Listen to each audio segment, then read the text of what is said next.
And because I wasn't around anybody who else was going through the same thing I was going through, I was just like, well, I need to seek out community.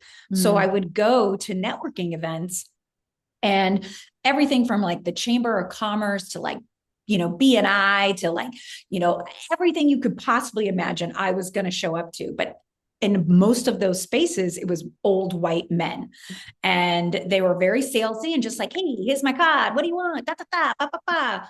And I was immediately turned off by it. And I was like, there's got to be a better way to do this. Like, where are all the women at? And I was complaining to a couple of girlfriends. One was a photographer and one was an accountant. And we were talking about how, yeah, there is no community for women. We should just get together.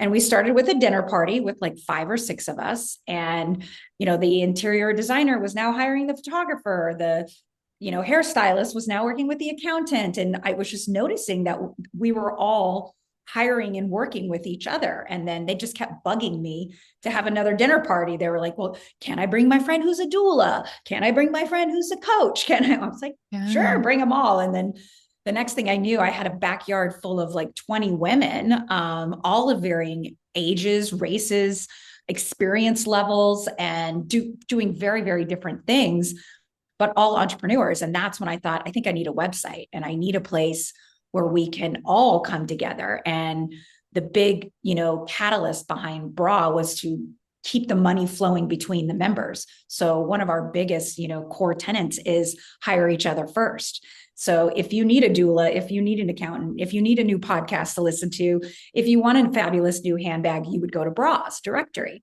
And then that's how it kind of formed from there. So it started with 5 women at a dinner party, and now I have hundreds of members all over the US.